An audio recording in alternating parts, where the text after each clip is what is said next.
All right, everyone, afternoon. Today is not really a topic, it's more of my introduction. So everybody can kind of know where I'm coming from, how I got sick, and the timeline of my sickness and illness, and how it kind of contributed to where I'm at today, and why I make my videos so that others can be helped along their journey. Uh, so the beginning was in October of last year. I completed the training for a bodybuilding competition. Got up on stage the first weekend of October. Then that next Monday, I had a colonoscopy. There was no disease, no inflammation, no nothing. Absolutely fine. I believe they took out one polyp at that point. So let's fast forward, start getting sick in November, towards the end of November, with a large ulcer on the back of my throat. When I went to my doctor, they first did a bunch of rounds of antibiotics. And then when it didn't begin to heal, I got sent same day to an ears, nose, and throat specialist. And at that visit, he took a couple biopsies, gave me more antibiotics and a bunch of painkillers. What that ended up doing was nothing. I still got sick, barely eat. So one night, as I was laying on the couch, covered from head to toe with blankets, sweatpants, sweatshirt, had my dogs laying next to me, had the heater cranked, had a portable heater on me because I was still freezing. My wife looked at me and said, "If you're still sick in the morning, you're going to the hospital." And I said, "Okay," because wife knows best, not me. So I ended up in the hospital, and now we're in December. This is December 11th, and they admit me. They run through all these medications. They're pumping me full of pain meds. They don't know what's going on. The doctors are pretty much baffled. They want to give me medication called Remicade during that time, but the hospital that I was at that time did not have it or was able to provide it. So they had to transfer me to a larger hospital. When I got there on the 21st of December, so this is 10 days into my hospital stay.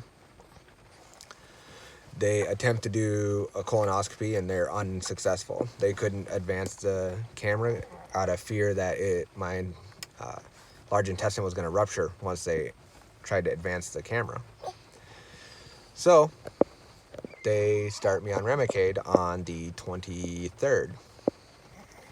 Well, that evening, going into the morning of the 24th. They didn't even get to finish the first infusion before they sent me down for an emergency CT scan. And the doctor came in and said, "We got to take you to the operating room."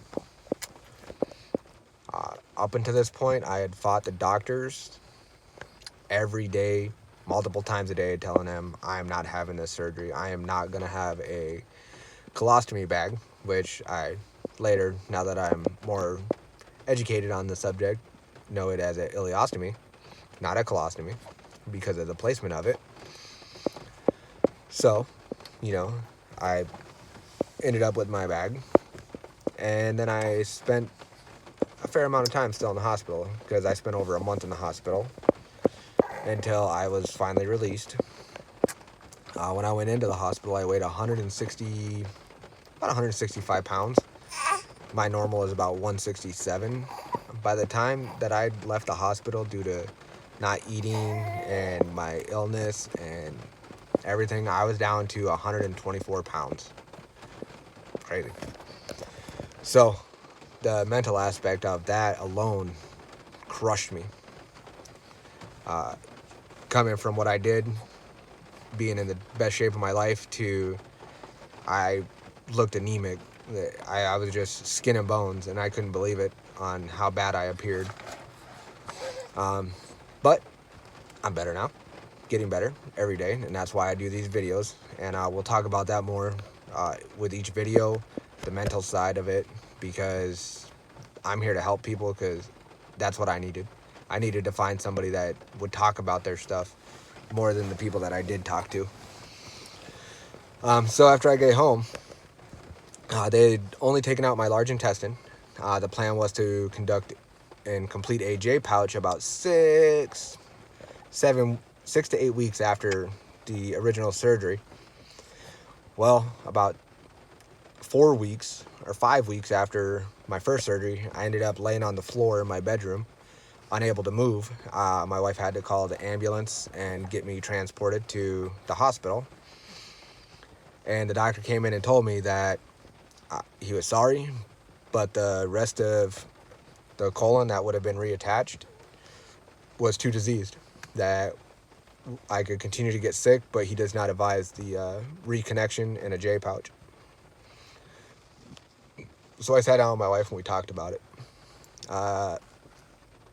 Came to the conclusion, I'd rather be alive and be able to become healthy again than worry about having this ileostomy bag attached to me, because at that point I just wanted to be with my family. So we made the choice to complete the colectomy. Had a couple other minor surgeries, part of the whole thing, having small infections that had to be cleared up and cut out. But now I do these videos. I have a YouTube channel. All you have to do is Google or type in Ostomy Help and you'll find the videos. Or you can find me on Instagram at ostomyfitness_101. Or you can follow me on Facebook. I'm going to post because I want people to see that you can make changes and you can continue to move on. And I want to help. I don't want to be just somebody that receives help. I want to give that help because people helped me when I first started out. And I only hope that me sharing and showing you different things and subjects will help you in the future. So if you want me to talk about anything specific, I don't care what it is, go ahead and leave me a comment and I will get to it as soon as I can. You guys have a great day. Thanks.